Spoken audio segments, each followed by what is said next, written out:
Cuando Dios haya desaparecido totalmente para los seres humanos, aseguró Benedicto XVI hace 40 años, experimentarán su absoluta y horrible pobreza, y entonces descubrirán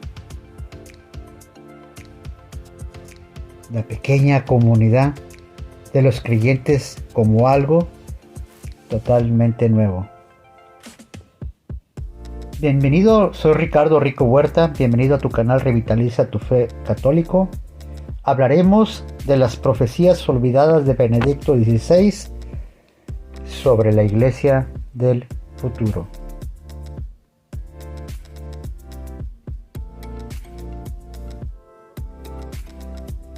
De esta forma se expresaba en aquel entonces el joven teólogo Joseph Ratzinger, hoy conocido como Benedicto XVI, hacia el año 1968, mucho antes de ser nombrado obispo, y ni siquiera pensar que podría llegar a ser un papa.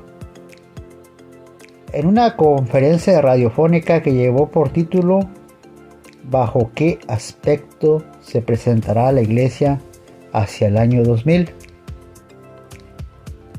El entonces profesor de teología de la Universidad de Tubinga afirmaba con contundencia que la Iglesia del futuro tendría que olvidarse de los aspectos políticos para centrarse en lo espiritual. Palabras que hoy suenan extrañas en bocas de un papa. El texto, que fue editado en alemán en 1970 y en español en el año 1971, como parte de la recopilación Fe y Futuro, no había pasado desapercibido por los teólogos, pero tras la reunión de Benedicto XVI sobre especial relevancia, trata de Ratzinger de dar validez a lo que dijo en su día con su abandono. ¿Puede un hombre que clamaba por una iglesia interiorizada, que no suspira por su mandato político, sentarse en el trono papal? El Ratzinger progresista, las palabras de Ratzinger sonaban ciertamente renovadoras en una época de importantes convulsiones políticas. Para el teólogo alemán, no cabía duda de que la crisis que vivió la Iglesia tras el Concilio Vaticano II, azuzada por los intentos reformistas de los teólogos más críticos, entre los que figuraba, antes de enfrentarse abiertamente a ellos, el propio Ratzinger, acabaría llevando a la institución a sus orígenes. La Iglesia se haría más pequeña.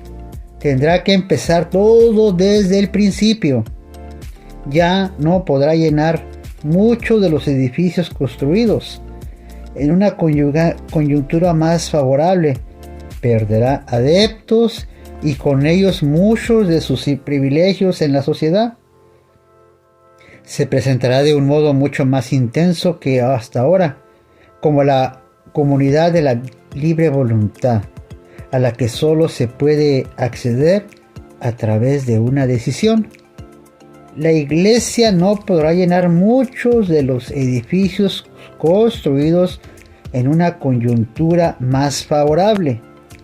Es decir, que Ratzinger apostaba incluso por una iglesia con nuevas formas ministeriales, que ordenara sacerdotes a cristianos probados que sigan ejerciendo su profesión, algo que será habitual en las comunidades pequeñas y los grupos sociales homogéneos.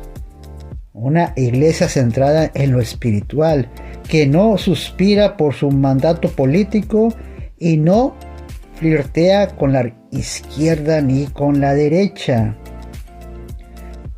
Es decir, que para el teólogo, la Iglesia tenía que aprender de su evaluación tras la Ilustración y la Revolución Francesa, que había cambiado por completo el panorama.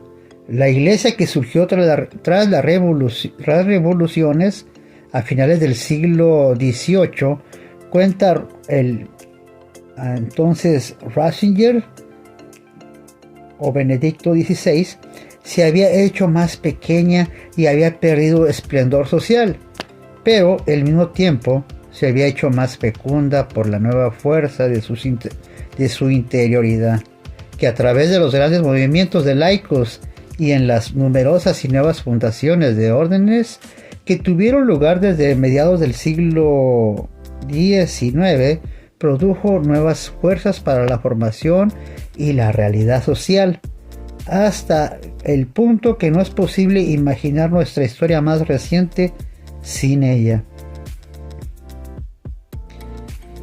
Entonces, ¿las profecías se habrán cumplido? No cabe duda que pasados ya 40 años desde que Benedicto XVI pronunciara el polémico discurso "La Iglesia en efecto más pequeña, pero no parece que sea más espiritual, mucho menos política", una ambición a la que Juan Pablo II nunca renunció. En una entrevista en 2001, el propio Ratzinger, ya cardenal y prefecto de la Congregación para la Doctrina de la Fe, intentó matizar lo dicho en su juventud. En una entrevista concedida al periodista alemán Peter Stewart y publicada en el libro Dios y el Mundo, una editorial sudamericana, explicando que la iglesia de masas puede ser algo muy bonito, preguntando por la iglesia del futuro, pues no hizo ninguna referencia a su crítica de una iglesia política. Al fin y al cabo, su puesto era parte del culto político que en su día habría criticado con fuerza. Así que, hermanos, existe la amenaza de que Benedicto XVI sea un papa en la sombra, ya que a pesar de su renuncia seguirá teniendo directa o indirectamente mucha influencia. ¿Puede interpretarse la renuncia de Ratzinger o Benedicto XVI como un gesto que conduzca a la iglesia del futuro que vaticinó en 1968? Para el teólogo disidente Hans Küng, en tiempos compañero de Ratzinger en la Universidad de Tubinga y hoy uno de sus mayores críticos, afirma, dice, piensa o llega a la conjetura de que la renuncia de Benedicto XVI debe ser contemplada como una desmitificación del cargo, pero según declaró el semanario alemán Der Spiegel, ni siquiera está convencido de que Ratzinger vaya a apartarse definitivamente de los asuntos de la iglesia, ya que Kuhn resalta que Ratzinger vivirá en el Vaticano tras dejar su cargo el 28 de febrero, que fue pues cuando él renunció, y que conservará a su secretario George Counts-Wayne. A la vez, prefecto del nuevo Papa. En su opinión, existe la amenaza de que Benedicto XVI sea un papa en la sombra, ya que a pesar de su renuncia, seguirá teniendo directo o indirectamente mucha influencia. Así que, queridos hermanos, definitivamente solo el tiempo dirá si la renuncia del Papa, la primera desde el siglo XV, se limitará a traer una cara nueva o abrirá a la ventana a la modernización de una institución que sigue viviendo los cambios con enorme dificultad. Terminamos con la palabra profética de Benedicto XVI para que tú dejes en tus comentarios qué opinas de esa profecía. Cuando Dios haya desaparecido totalmente para el ser humano, hace 40 años, afirmó Benedicto XVI, la iglesia experimentará su absoluta y horrible pobreza, y entonces descubrirán las pequeñas comunidades de los creyentes como algo totalmente nuevo. ¿A qué se refería Ratzinger? ¿Pobreza espiritual o pobreza de riqueza? Deja tus comentarios, mis hermanos, y juntos vamos a seguir revitalizando nuestra fe. En la actualidad, Ratzinger o Papa Benedicto pues está enfermo, está delicado de salud, seguimos orando en él, pero la pregunta sería, ¿ahora se cumplirá la profecía? Bendiciones, paz y bien.